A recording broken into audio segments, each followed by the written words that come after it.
Class 12 के economics में total हम लोग को 21 चैप्टर पढ़ना है। लिखवा देते तो अच्छा रहता है, मेरे बुक में लिखा हुआ है, समझ पा रहे। टोटल 21 चैप्टर पढ़ना है। कौन से चैप्टर से कितने मार्क्स के आएंगे ये भी आपको मेंशन है, समझ पा रहे। तो चैप्टर तो चालू होता है चैप्टर 1 से, लेकिन हम लोग आज कौन सा कर रहे भाई? चैप्टर 2। क्यों कर रहे हैं हम लोग चैप्टर 2? क्योंकि चैप्टर 1 से 0 मार्क का क्वेश्चन आएगा।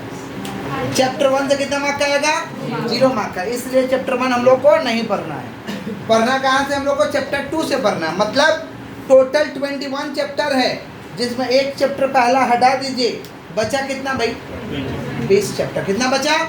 टोटल 20 चैप्टर पढ़ना है। समझ पा रहे हैं क्या बोल रहे हैं कि नहीं समझ पा रहे?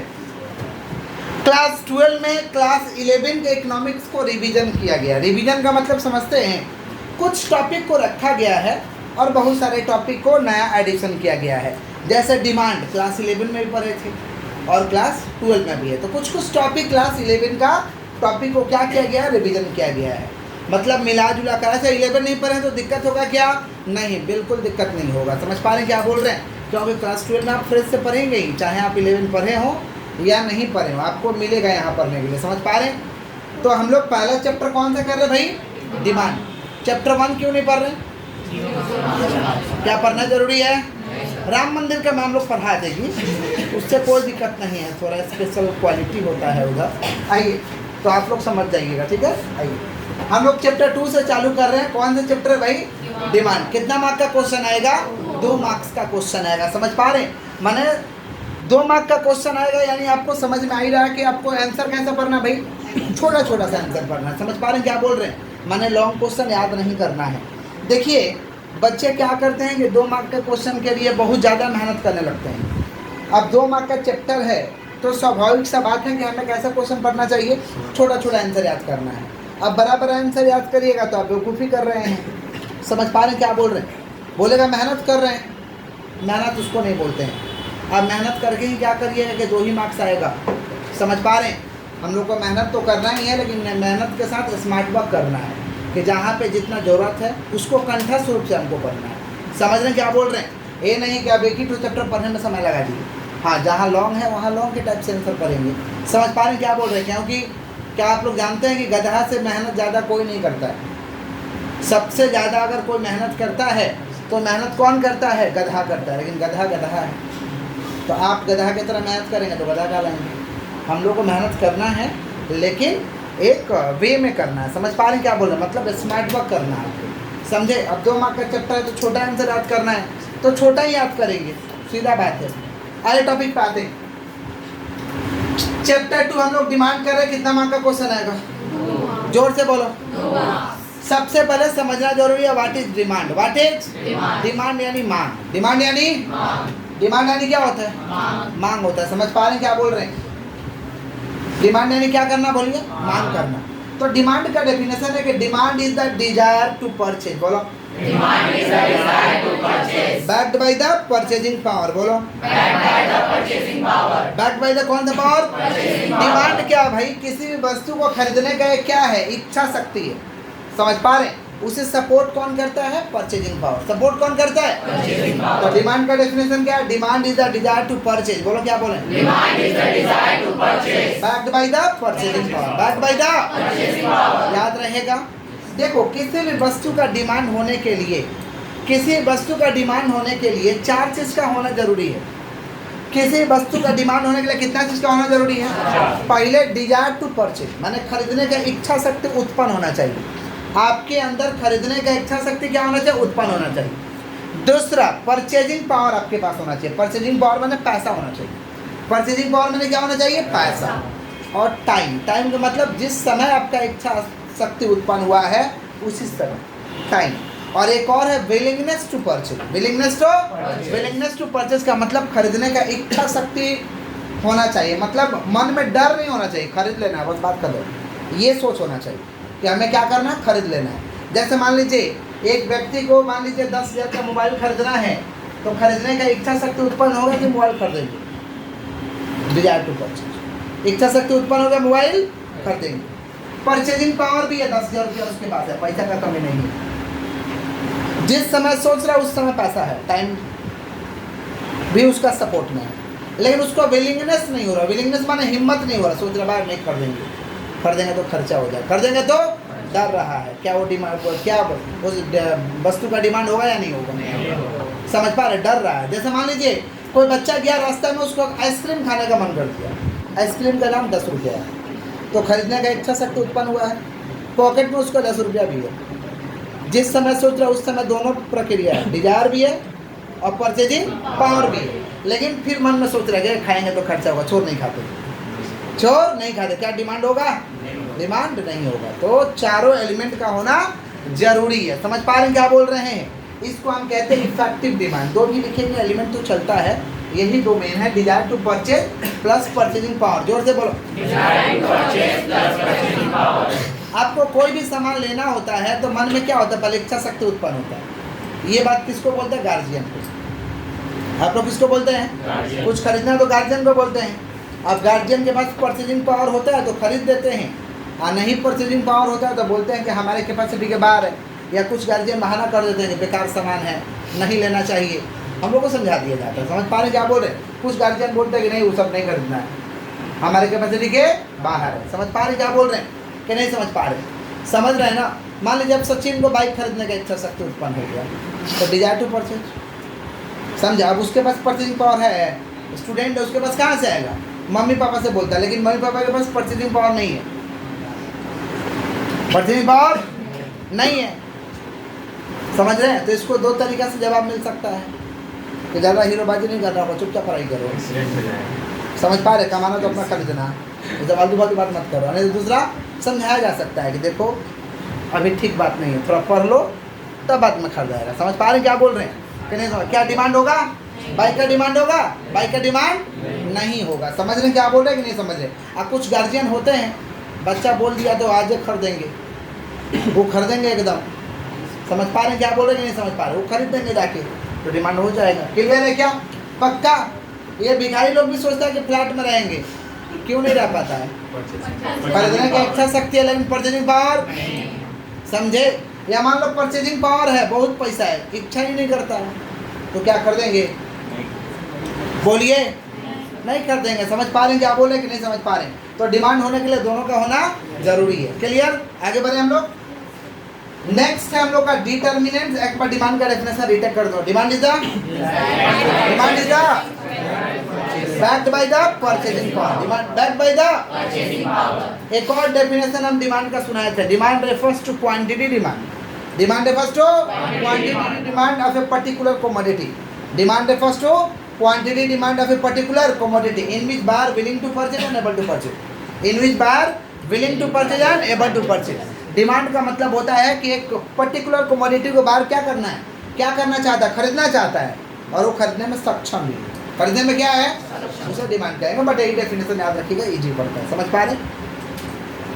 नेक्स्ट है डिटर्मिनेंट्स ऑफ डिमांड या इंडिविजुअल डिमांड। कई बार क्वेश्चन पूछा जाता है कि what are the determinants of demand या what are the determinants of individual demand. इसे हम लोग फैक्टर्स ऑफ डिमांड भी कहते हैं। What are the factors of demand, what are the factors of determinants को हम लोग क्या बोलते हैं भैया, फैक्टर्स। क्या बोलते हैं बोलिए, तो डिटर्मिनेंट्स को हम लोग फैक्टर्स के भी नाम से जानते हैं। बहुत इंपॉर्टेंट क्वेश्चन है, पूछा जाता है, इसलिए आपको दे दिए हैं। अब 2 मार्क्स का आएगा तो कोई 2 ही पॉइंट को लिखना है, लेकिन हम 4-4 पॉइंट दिए हैं। समझने क्या बोल रहे हैं। तो डिटर्मिनेंट्स ऑफ डिमांड, डिमांड को प्रभावित करने वाले कौन कौन से तत्व है, डिमांड को प्रभावित करने वाले कौन कौन से तत्व है जो डिमांड को या तो बढ़ा देंगे या तो घटा देंगे, या तो डिमांड बढ़ा देंगे या तो डिमांड को, इसे हम कहते हैं डिटर्मिनेंट्स। क्या कहते हैं, या तो बढ़ाएगा या तो घटाएगा, या तो बढ़ाएगा या तो। सुनिए, पहला need of the individual. Need of the individual का नीड पर डिपेंड करता है, जरूरत पर डिपेंड करता है। ज़्यादा जरूरत तो ज़्यादा खरीदेंगे, कम जरूरत तो नहीं, जरूरत तो नहीं खरीदेंगे। जैसे मान लीजिए पेन का आप लोगों को जरूरत है, आप लोग खरीदेंगे तो इसका डिमांड आपके लाइफ में नहीं होगा। समझे क्या बोले, हम लोग खरीदेंगे। अच्छा, टीचर में भी जिसको ज़्यादा जरूरत हो ज़्यादा खरीदेगा, जिसको कम जरूरत हो कम खरीदेगा। समझ पा रहे हैं, इसको हम कहते हैं need of the individual. Need of the, समझ रहे, जरूरत के हिसाब से इंसान सामान खरीदता है। ज़्यादा जरूरत है ज़्यादा खरीदता है, कम जरूरत है कम खरीदता है। समझ पा रहे हैं क्या बोल रहे हैं कि नहीं समझ पा रहे। क्लियर है क्या, नीड ऑफ द इंडिविजुअल। दूसरा हम लोग का टेस्ट एंड प्रेफरेंस। बोलो क्या बोले, टेस्ट माने स्वाद, प्रेफरेंस माने पसंद, स्वाद और पसंद, स्वाद और if taste and preference will be change, demand will be change. स्वाद और पसंद चेंज हो जाएगा तो डिमांड भी चेंज हो जाएगा। स्वाद और पसंद चेंज हो जाएगा तो डिमांड भी। समझ पा रहे हैं क्या बोले कि नहीं समझ पा रहे? अगर इंसान का स्वाद चेंज हो गया और पसंद चेंज हो गया तो डिमांड भी चेंज हो जाएगा। अब मान लीजिए कोई बीड़ी पीता था लेकिन अब बीड़ी अच्छा नहीं लग रहा, अब वो क्या पिएगा? सिगरेट। समझ रहे हैं क्या? कोई टी पीता था, टी बढ़िया नहीं लग रहा, वो क्या पिएगा? कॉफी। समझ पा रहे हैं क्या बोल रहे हैं? कोई शर्ट पैंट पहनता था, उसे अच्छा नहीं लग रहा, क्या पहनेगा? क्या बोल रहे हैं लोग? जींस टी शर्ट पहनेगा, पगलेट लोग आया है क्या बोल रहे हैं? आइए किसका बोल रहे हैं हम लोग? Taste and preference. Taste and स्वाद और पसंद change, demand will be change. Next, income of the consumer. Customer का इनकम बढ़ जाएगा तो डिमांड चेंज हो जाएगा। समझ पा रहे हैं क्या बोल रहे हैं कि नहीं समझ पा रहे? समझ रहे हैं? अब मान लीजिए अचानक से सचिन का इनकम 2 लाख का महीना हो गया, इसी उलिया में रहेगा और वही कल्लू फल्लू से दोस्ती करेगा, चेंज कर देगा अकाउंट माइंड। आइए किसका बात कर रहे हैं? Income of the consumer. तुमको उतना चिंता नहीं करना होगा, वो हमारा प्रॉपर्टी है। Income of the consumer. आइए किसका बात करें? Income of the consumer. Income of the, अचानक से इनकम बढ़ जाएगा तो वैसे ही रहेंगे, वही खाएंगे, वैसे घूमेंगे, कि चेंज करेंगे लाइफ स्टाइल, वो ऑटोमेटिक चेंज हो जाएगा, आपको करना नहीं पड़ेगा। समझ पा रहे हैं क्या बोल रहे हैं? इसको हम कहते हैं इनकम ऑफ द, बात नहीं, इनकम ऑफ द कंज्यूमर माने कस्टमर का income change, demand change. Customer का इनकम चेंज, डिमांड क्लियर है क्या? इसे हम कहते हैं इनकम ऑफ द कंज्यूमर। आगे बढ़ते हैं। नेक्स्ट है प्राइस रिलेटेड गुड्स। बोलो क्या बोले हैं? प्राइस रिलेटेड गुड्स 2 तरीके के होते हैं, सब्स्टिट्यूट गुड्स, कम्प्लीमेंट्री गुड्स। बोलो क्या बोले? सब्स्टिट्यूट गुड्स का मतलब होता है कि एक का प्राइस ज़्यादा हो गया तो दूसरा का डिमांड बढ़ जाएगा। एक का प्राइस ज़्यादा हो गया तो दूसरा का डिमांड। जैसे मान लो ट्यूबलाइट का दाम ज़्यादा हो गया तो बल्ब का डिमांड बढ़ जाएगा। शर्ट का दाम ज़्यादा हो गया तो टी शर्ट पहन लेंगे। समझ पा रहे हैं क्या? मैंने एक के बदले दूसरा, एक के बदले समझ रहे हैं क्या बोल रहे हैं कि नहीं समझ रहे? गैस के बदले किरोसिन, गैस के बदले टी के बदले कॉफ़ी, टी के बदले बीड़ी के बदले, इसको कहते हैं सब्स्टिट्यूट गुड्स। समझे कि नहीं समझे? सब्स्टिट्यूट माने एक के बदले दूसरा आप इस्तेमाल करिए। समझ रहे हैं क्या बोल रहे हैं कि नहीं समझ रहे? पक्का पक्का। इसे हम कौन सा गुड्स कहते हैं भाई? Substitute goods. कौन सा गुड्स? बीच में तो ट्यूबलाइट के बदले लोग बल्ब भी इस्तेमाल कर रहे थे। आज से 1 डिकेड मैंने 10 साल पहले अगर जाइएगा तो ट्यूबलाइट में था वो भुक भुकवा ट्यूबलाइट आता था, माने जलाइएगा तो 3 बार भुक भुक करेगा, 4था बार जलेगा, और गारंटी नहीं कि जलेगा कि नहीं जलेगा, हीट नहीं रहेगा तो जलेगा नहीं। लेकिन बल्ब अच्छा था, बारी जल जाएगा, माने बटन दबाते ही जल जाएगा। तो लोग उस समय ज़्यादा पसंद करते थे बल्ब, क्योंकि तो गारंटी नहीं है ना, 3 बार पहले भुक भाग करेगा तो जलेगा, अर्जेंट रहा तो सारा 3 बार भुक भाग करेगा, इंतजार करो। समझा क्या बोले? तो बाद में ट्यूबलाइट आ गया कि एक बार में जल जाता है। समझ पा रहे क्या बोले कि नहीं समझ पा रहे? आइए किसका बात करें? क्या पता आप लोग देखे कि नहीं देखे हैं, बट 10 साल पहले यही जमाना था। किसका बात कर रहे भाई? सब्स्टिट्यूट। किसका बात कर रहे? तो लोग ट्यूबलाइट उतना खरीदना पसंद नहीं करते था, महंगा भी होता था ट्यूबलाइट, तो उसका वो सिस्टम कर दो, फिर चौक खरीदो, फिर ट्यूबलाइट लेके आओ। अब साला कौन उसमें तीनों में बिगड़ेगा गारंटी नहीं, और जलेगा कि नहीं जलेगा वो भी गारंटी नहीं, लेकिन इसका गारंटी था। समझ रहे? किसका बोल रहे हैं हम लोग? Substitute goods. किसका? कॉम्प्लीमेंट्री गुड्स क्या होता है भाई? एक के बदले दूसरा, एक के बदले दूसरा, एक के बदले दूसरा का मतलब होता है एक का प्राइस कम कर दो, दूसरा का डिमांड बढ़ जाएगा। इसे कहते हैं कॉम्प्लीमेंट्री गुड्स। क्या कहते हैं? जैसे जियो क्या किया, जब आया तो सिम फ्री में दे दिया सबको, सबके पास जियो का सिम चला गया, बोला 2-3 महीना मज़ा भी ले लो पहले, समझे? मज़ा भी लोग ले लिए। अब 3 महीना बाद जब रिचार्ज का बारी आया तो एयरटेल का तो रिचार्ज कराओगे नहीं, सिम किसका लिए हो? जियो का। तो एक का प्राइस एकदम कम हो गया तो डिमांड किसका बढ़ गया? रिचार्ज का। किसका बढ़ गया? इसको बोलते हैं कॉम्प्लीमेंट्री। क्या बोलते हैं? एक का प्राइस कम कर दो, दूसरा का डिमांड अपने आप बढ़ जाएगा। एक का प्राइस कम कर दो, दूसरा का डिमांड अपने आप। समझ रहे हैं? जैसे वो हॉटस्टार पैसा चार्ज कर रहा था क्रिकेट दिखाने का, इस बार जियो सिनेमा पे बोला कि फ्री में देखो, अलग अलग भाषाएं में देखो, भोजपुरी में देखो। नहीं समझे? जैसा मन वैसा देखो भाषा में। तुम दिक्कत होता था, लोगों को इंग्लिश समझ नहीं आता था, तो इंग्लिश से कमेंट्री हिंदी में आया, हिंदी से भोजपुरी सब भाषा आ गया। समझे? तो फ्री है, फ्री है कि नहीं है? कस्टमर ज़्यादा आ गए हैं, जियो सिनेमा पर कस्टमर ज़्यादा आ गए हैं तो दूसरे हिसाब से कमाई कर लेगा। आपके लिए फ्री है तो वो दूसरे हिसाब से उससे कई गुना ज़्यादा कमाई कर लेगा। समझ पा रहे कि नहीं समझ पा रहे? किसका बात कर रहे? Complementary goods. किसका? Complementary goods. गुड नाइट का वो जो देखिएगा कोयल, जाइएगा ना खरीदना, वो मशीन वाला जो ऑयल डाल के जो चलता है, जाइए खरीदने 60-65 रुपया मशीन, ऑयल दोनों दे देगा। अगला बार आइए ऑयल खरीदने 65 रुपया। एक बार मशीन दे दिए गुड नाइट का सस्ता, तो ऑयल किसका लोगे? Good night. तो अब अगला बार आओ कटाई होगा। समझे? इसको बोलते हैं कॉम्प्लीमेंट्री। क्या बोलते हैं? ये 8 लाइन का पेन खरीदने जाइएगा 25 से 30 रुपया में पेन दे देता है। इंक खरीदने जाइएगा 45 रुपये। इंक अब 8 लाइन का पेन है तो इंक किसका लगेगा? दूसरा डालोगे चलेगा ही नहीं, दूसरा डालिएगा चलेगा नहीं। तो 8 लाइन का पेन सस्ता कर दिए, टीचर के पास 8 लाइन का पेन चला गया। अब 8 लाइन का पेन चला गया तो डिमांड किसका बढ़ेगा? इंक का। तो आइए वहाँ कटाई होगा। इसको कहते हैं कॉम्प्लीमेंट्री। क्या कहते हैं? क्लियर है क्या? एक का प्राइस कम कर दो दूसरा का डिमांड बढ़ जाएगा, एक का प्राइस कम करिए दूसरा का डिमांड ऑटोमेटिक बढ़ जाएगा। इसको कहते हैं कॉम्प्लीमेंट्री गुड्स। क्लियर है क्या? पक्का? बिजनेस करना तो बुद्धि लगा लेना, जब दरकार पड़े तो कॉम्प्लीमेंट्री गुड्स का। क्लियर है? तो एक्सेप्शन क्या क्या बताओ? पहला क्या? नीड ऑफ द, बोलो क्या बोले? Taste and income of the price related goods. इसमें दो चीज आता है, substitute goods, complementary goods. Clear है क्या? दो तरीका का डिमांड होता है, इंडिविजुअल डिमांड, मार्केट डिमांड। बोलो क्या बोले हैं? ये भाई साहब अकेला इनका डिमांड, इसे क्या कहेंगे? इंडिविजुअल। माने किसी एक का डिमांड को इंडिविजुअल। ये क्लास में जितने लोग बैठे हैं सबके डिमांड को जोड़ देंगे तो कौन सा डिमांड आएगा? Market demand. कौन सा डिमांड? अकेला का डिमांड इंडिविजुअल। अकेला का डिमांड, मान लीजिए खाली इसका डिमांड, ये कौन सा डिमांड कहलाएगा? इंडिविजुअल। सबका डिमांड क्या कहलाएगा? समझ गए हैं? तो डिमांड कितना तरीका का है? दो तरीका। कौन कौन? Individual demand, market demand. जोर से बोलो। क्लियर है क्या? बोलिए। आगे बढ़े हम लोग। नेक्स्ट हम लोग का लॉ ऑफ डिमांड, मांग का नियम। मांग का लॉ ऑफ डिमांड का जो नियम है ये संबंध रखता है प्राइस और कमोडिटी से। प्राइस और माना वस्तु, कमोडिटी। इकोनॉमिक्स में कमोडिटी माने वस्तु होता है, इकोनॉमिक्स में कमोडिटी माने क्या होता है? वस्तु। तो प्राइस और कमोडिटी के संबंध को दर्शाता है कौन भाई? Law of demand. कौन बोलिए? लॉ ऑफ डिमांड बोला कि प्राइस ज़्यादा है, वस्तु का प्राइस ज़्यादा है तो डिमांड कम होगा।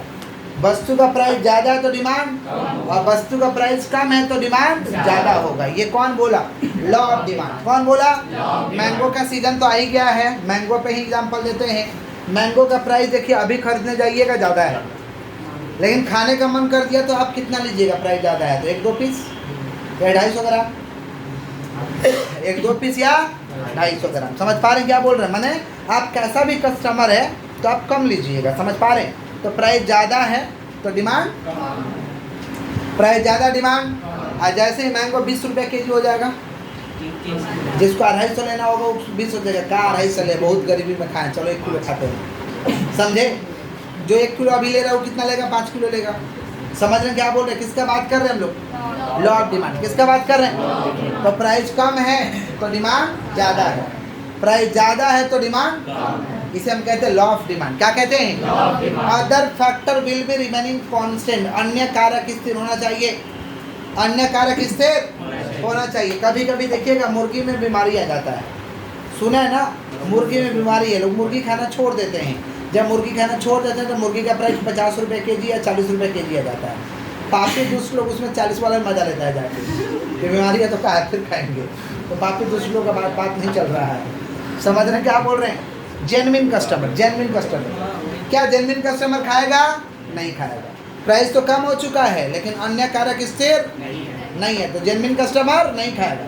पापी दुष्ट लोग जिसको खाना है तो खाइबे करेगा, वो लोग तो शौक से खाएगा। खा के देखते हैं क्या हो रहा है।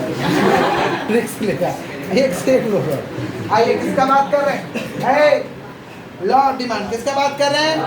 समझ गए आप लोग? तो लॉ ऑफ डिमांड का डेफिनेशन क्या होगा? Law of demand is the relation between, बोलो, law of demand is the relation between price and commodity. Price and commodity, शुरू से बोलो। Law of demand is the relation between, वापस से बोलो।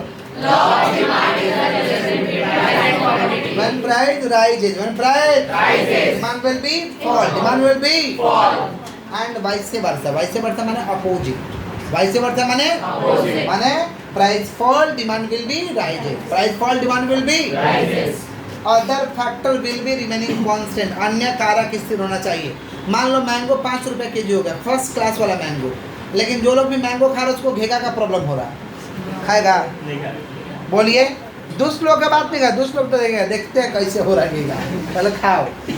दुष्ट लोग का बात नहीं चल रहा, जेन्युइन कस्टमर, समझे? उन लोग पगला वाला कैटेगरी में आता है, समझे? क्या बोले कि नहीं समझे?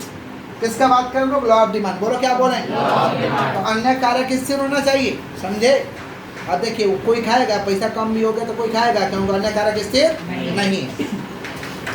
Exception to the law of demand, law of demand के कुछ अपवाद में नियम है जहाँ पे लॉ ऑफ डिमांड लागू नहीं होता है, माने कुछ ऐसे जगह है जहाँ पे लॉ ऑफ डिमांड का नियम लागू नहीं होगा। Exception to the law of demand माने कुछ ऐसा जगह है जहाँ पे इसका नियम लागू नहीं होगा। कहाँ कहाँ इसका नियम लागू नहीं होगा? पहला, डेमोन्स्ट्रेशन इफेक्ट, देखा देखी, कि पड़ोसी के घर में टीवी है तो मेरे भी घर में टीवी होना चाहिए, पड़ोसी वाला के पास बाइक है तो मेरे पास भी बाइक होना चाहिए। देखा देखी में प्राइस डजंट मैटर, लोग खर्च कर देंगे। समझ पा रहे हैं क्या बोल रहे हैं? इसको हम कहते हैं डेमोन्स्ट्रेशन इफेक्ट। क्या कहते हैं? समझ पा रहे? देखा देखी में कोई प्राइस मैटर नहीं करता है, उसके पास महंगा है तो भी महंगा ले लेगा, भले कर्जा में आ जाएगा, बाकी ले लेगा। समझ रहे हैं क्या बोल रहे हैं? इसको हम कहते हैं डेमोन्स्ट्रेशन इफेक्ट। क्या कहते हैं? दूसरा हम लोग का है वेवलेन इफेक्ट। बोलो क्या बोलेंगे? वेवलेन इफेक्ट का मतलब होता है, कुछ लोगों की ऐसी मानसिकता होती है कि पैसा ज़्यादा ले रहा माने बढ़िया सामान है, पैसा ज़्यादा ले रहा माने बढ़िया सामान है, पैसा कम ले लिया माने पक्का ही घटिया सामान है। ऐसे कुछ लोगों का सोच है, समझ रहे हैं? वहाँ पे लॉ ऑफ डिमांड का नियम लागू नहीं होगा, वहाँ पे लॉ ऑफ डिमांड का नियम, इसको कहते हैं वेवलेन इफेक्ट। क्या ऐसा समाज में लोग है या नहीं है? बोलिए, ऐसा समाज में लोग है कि नहीं है? इसको हम कहेंगे वेवलेन इफेक्ट। क्या कहेंगे हम लोग? समझ रहे हैं क्या बोल रहे हैं? उनकी मानसिकता हो जाती है, सोच हो जाती है कि पैसा ज़्यादा लिया मैंने, उनका आत्मा तृप्त हो जाता है, ओ एक नंबर सामान लिया। पैसा कम लिया मैंने गड़बड़, पैसा कम लिया मैंने, ऐसा समाज में लोग है या नहीं है? बोलिए, हाँ मिल जाएंगे लोग। समझ पा रहे हैं क्या बोल रहे हैं? किसका बात कर रहे हैं? वेवलेन इफेक्ट। बोलो क्या बोले हैं? तीसरा नंबर है स्पेकुलेशन। कौन सा? बोलिए। शेयर मार्केट में उल्टा होता है, शेयर मार्केट में प्राइस ज़्यादा है तो डिमांड भी ज़्यादा, शेयर मार्केट में प्राइस ज़्यादा है तो डिमांड भी, और प्राइस कम है तो डिमांड भी। प्राइस कम हो जाएगा शेयर का ना तो कोई खरीदता नहीं है शेयर मार्केट में, लेकिन प्राइस ज़्यादा रहता तो लोग खूब खरीदते हैं। समझ पा रहे हैं? इसको हम कहेंगे स्पेकुलेशन। क्या कहेंगे हम लोग? समझ रहे हो? क्या हुआ? समझ में आ रहा है बेटा आपको? क्या बोले हैं? बोलो। स्पेकुलेशन। सन्नी रिपीट करो, क्या बोले? अभी पूछा हुआ ही बात बोल रहे हैं हम, तो तुम्हारा नाम से इज्जत से पूछ लिए, नहीं तो हम गंदा तरीके से मुंह से निकल गया था। बोलो जल्दी, क्या होता है स्पेकुलेशन? तुम बोला आदित्य। शेयर मार्केट में डिमांड, प्राइस हाई रहे तो डिमांड में है। तुम सुना था कि मूवी हिला रहा, गाने सुनना मना किए हैं, सुना? पहला क्या भाई? डेमोन्स्ट्रेशन पे ध्यान दो। डेमोन्स्ट्रेशन रेट मैंने देखा देखी, उसके पास है तो मेरे पास बोलना चाहिए, प्राइस डजंट मैटर।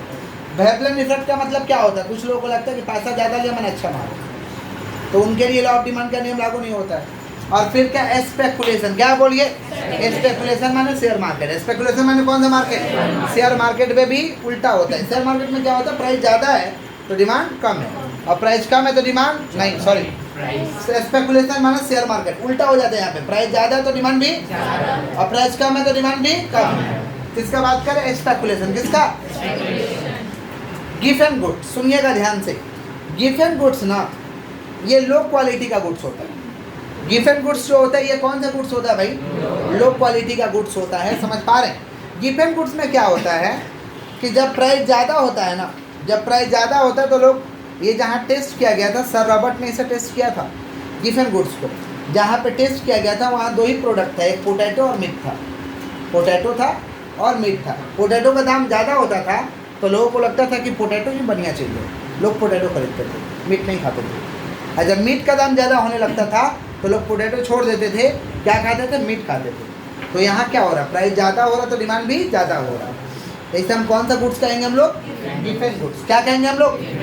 तो गिफ्ट एंड गुड्स में क्या होता है? लॉ ऑफ डिमांड का नियम लागू नहीं होता, लॉ ऑफ डिमांड का नियम लागू नहीं होता। समझ पा रहे? क्या बोले कि नहीं समझ पा रहे? किसका बात कर रहे भाई? Gift and goods. बोलो क्या बोले हैं? क्लियर? देखिएगा गिवन गुड्स का दाम बहुत ज़्यादा होता है। गिवन गुड्स का बच्चा लोगों का जो एक होता है ना 40-45 रुपये में देता है, और किंडल जो है क्या बोलते हैं, किंडल जो है वो बन क्या मत पता कौन जो है हटाओ वो कितना महंगा आता है, उसमें रहता है क्या तो खिलौना रहेगा और जो रूल में कुछ रहेगा। क्या वो बच्चा के सेहत के लिए बहुत अच्छा है क्या? बहुत बढ़िया है। नहीं लोग खरीदते हैं ना, लोग खरीदते हैं कि नहीं खरीदते? समझ रहे हैं क्या बोल रहे हैं? तो गिवन गुड्स वहाँ प्राइस डजंट मैटर, प्राइस समझ पा रहे हैं? तो ऐसा बेकार बेकार बहुत सारे सामान हैं जहाँ प्राइस ज़्यादा होने के बावजूद भी लोग खरीद के इस्तेमाल करते हैं। किसका बात करें? Given goods. किसका बात करें? क्लियर है क्या? पक्का? तो ये सारे के सारे लॉ ऑफ डिमांड के एक्सेप्शन में नियम है, जहाँ पे लॉ ऑफ डिमांड का नियम लागू नहीं होता है। बालक लॉ ऑफ डिमांड के जब डेफिनेशन को लिखिएगा तो आपको डायग्राम बनाना होगा। किसी भी डायग्राम को बनाने के लिए दो ये आपको डंडी डाल लेना होगा, वाई और एक्स, वाई और एक्स। सुनिए, प्राइस ज़्यादा है, प्राइस ज़्यादा है तो डिमांड कम है। देखो ये प्राइस ज़्यादा है P1 तो डिमांड कम है Q1। प्राइस ज़्यादा है तो डिमांड कम है, प्राइस कम हुआ तो डिमांड ज़्यादा हो, प्राइस कम हुआ तो डिमांड ज़्यादा हो गया, थोड़ा और प्राइस कम हुआ तो डिमांड थोड़ा कम हो गया। समझ पा रहे? यहाँ देखो प्राइस ज़्यादा है तो डिमांड कम है, प्राइस कम हुआ तो डिमांड ज़्यादा हो गया, और प्राइस कम हुआ और डिमांड ज़्यादा हो गया। इधर बढ़ रहा माने डिमांड ज़्यादा हो रहा, इधर बढ़ रहा माने डिमांड, और इधर घट रहा माने प्राइस कम हो रहा। अच्छा ऐसा ऐसा प्राइस कम है तो डिमांड ज़्यादा है, थोड़ा प्राइस बढ़ गया तो डिमांड कम हो गया, थोड़ा और प्राइस बढ़ गया डिमांड यहाँ आ गई। समझ पा रहे क्या बोल रहे हैं कि नहीं समझ पा रहे? तो डिमांड क्या होता है? इस तरीक़ा से बढ़ते बढ़ते रहता है प्राइस के हिसाब से। किसका बात करें? किसका डायग्राम है भाई? Law of demand. बोलो क्या बोले हैं? किसका डायग्राम है? Law of demand. बोलो क्या बोले हैं? अच्छे से सुनते जाइए, अच्छे से सुनिए। Consumer surplus. बोलो क्या बोले हैं? कंज्यूमर सरप्लस क्या होता है? सुनो ध्यान से। कंज्यूमर सरप्लस माने उपभोक्ता की बचत। कंज्यूमर सरप्लस माने उपभोक्ता की बचत। Consumer surplus is the difference between, consumer surplus is the difference between ready to pay and actual to pay. Ready to pay and actual to pay. मान लो बाजार गए, हमें कुछ सामान खरीदना है, 1000 रुपया लेके गए, बाजार में गए तो 700 में ही सामान खरीद लिए, और जब कम में खरीद ले तो बड़ा खुशी हो जाता है कि पैसा बच गया। पैसा कितना पैसा बच गया, जिसे क्या कहेंगे? Consumer surplus. क्या कहेंगे? कभी कभी ऐसा होता है, ज़्यादा टाइम ऐसा होता है, कभी कभी क्या, कभी कभी बच जाता है। कभी कभी ऐसा होता है 1000 रुपये सोच के गए, बाजार में गए तो 1200 रुपया खर्च हो गया। कितना ज़्यादा हो गया? तो माइनस में 200 रिजल्ट आए, माइनस में 200 रिजल्ट आए, तो कंज्यूमर सरप्लस माइनस 200 हुआ। माइनस मान लो एक किसान है 500 केजी वीट का उपज किया। वीट, अभी तो गेहूं का सीजन चल रहा है, वीट का कितना उपज किया? 500 केजी। समझ रहे हैं? ये और इसका पत्नी है, कितना खाएगा साल में?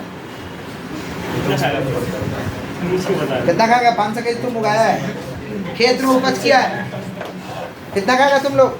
500 केजी खा जाएगा क्या? बात नहीं, बोलने दो ना उसको। तुम लोग क्यों बोल रहे हो? कितना खाएगा? 250 खा जाएगा तुम लोग? भूखा रहे क्या रहो? क्या बोल रहा है? बात क्या है? 200 केजी एनफ है। सुनिएगा ध्यान से। 500 केजी उपज किया, 200 केजी ये लोग खा गए, कितना बच गया? तो 300 केजी क्या ऐसा गरीब लोगों को दे दोगे? क्या करोगे? बेच देंगे। क्या करेंगे हम लोग? तो 300 केजी को बेचेंगे। इसको कहते हैं कंज्यूमर सरप्लस। क्या कहते हैं हम लोग? तो कंज्यूमर सरप्लस का डेफिनेशन क्या है? 12 ठीक से बैठो। कंज्यूमर सरप्लस का डेफिनेशन क्या है? Consumer surplus is the difference between, बोलो क्या बोले? Ready to pay and actual to pay. Ready to pay and actual to pay. Consumer surplus is the difference between, बोलो क्या बोले? Consumer surplus is the difference between ready to pay and actual to pay. Ready to pay and actual to pay, इसे हम क्या कहते हैं? Consumer surplus. क्या कहते हैं? Inferior goods. इंफीरियर गुड्स माने लो क्वालिटी गुड्स, घटिया गुड्स, जो बेकार सामान है उसे इंफीरियर गुड्स कहते हैं। घटिया क्वालिटी गुड्स को हम क्या कहते हैं? Inferior goods. क्या कहते हैं? जो आप लोग खाते हो ना, कुरकुरे, चिप्स, ये सब इंफीरियर गुड्स का कैटेगरी है। लोग सजेस्ट नहीं करते हैं, डॉक्टर सजेस्ट नहीं करता है कि आप खूब कुरकुरे खाओ, फिर भी थोड़ा टेस्ट के लिए लोग खा लेता है, बट वो इंफीरियर गुड्स है, खराब क्वालिटी का गुड्स है, आपके शरीर को हानिकारक पहुंचाने वाला है। समझ रहे हैं क्या बोल रहे हैं? और भी एक्सपायर्ड माल होता है, मतलब लोअर क्वालिटी का गुड्स होता है, खराब खराब सामान होता है, उसे हम कौन सा गुड्स कहेंगे भाई? Inferior goods. बोलो क्या बोले हैं? तो इन्फीरियर गुड्स माने low quality goods, low quality goods. समझ रहे हैं क्या बोल रहे हैं? इसे कौन सा गुड्स कहेंगे हम लोग? Inferior goods. कौन सा गुड्स? एक और हम लोग का टॉपिक है law of diminishing marginal utility. बोलो क्या बोले हैं? ये तो एकदम प्रैक्टिकल है, एकदम practical. Law of diminishing marginal utility कहता है कि एक ही वस्तु को आप लगातार बहुत ज़्यादा इस्तेमाल करिएगा तो सेटिस्फैक्शन लेवल कम हो जाएगा। समझ रहे हैं? अब उसके बावजूद भी इस्तेमाल करते जाएगा तो सेटिस्फैक्शन लेवल 0 हो जाएगा।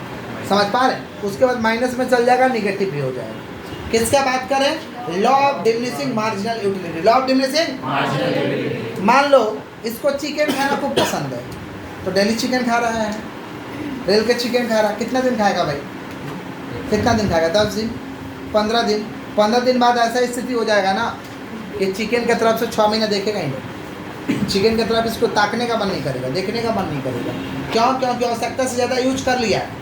समझ रहे हैं? मान लीजिए कोई आप शर्ट खरीदे, आपको अच्छा लग रहा, तो शुरुआत में पहनिएगा तो मज़ा बहुत मिलेगा, लगातार उसको पहनते जा रहे हैं तो सेटिस्फैक्शन लेवल क्या? मज़ा बढ़ते जाएगा, घटते जाएगा? एक समय आएगा कि 0 हो जाएगा, मन बढ़ जाएगा। समझा? समझ रहे हैं क्या बोल रहे हैं? इतना पहने के छेद छेद कर दिए छेदा हो गया, क्या तभी पहनिएगा? बोलो, बोलिए। नहीं पहनेंगे, बात नहीं। इसके बाद किसका काम आएगा? मम्मी का। वो भी 1-2 दिन इस्तेमाल करते खूब मजा आएगा, उसके बाद तो फेंक देगी। समझ पा रही क्या बोल रहे कि नहीं समझ पा रहे? किसका बात करें? Law of diminishing marginal utility. शुरुआत में मोबाइल के लीजिएगा, बड़ा अच्छा लगेगा, बड़ा संभाल के रखते हैं। जैसे जैसे हम लोग यूज करते जाते हैं, जैसे जैसे पुराना होता है, आपका सेटिस्फैक्शन लेवल कम हो जाएगा। एक दिन ऐसा आएगा कि आप मोबाइल चेंज कर लेते हैं। हम मोबाइल क्या करते हैं? चलो आप दूसरा खरीदते हैं, क्योंकि सेटिस्फैक्शन लेवल बेकार हो गया। समझ पा रहे क्या बोल रहे हैं? माने 0 हो गया।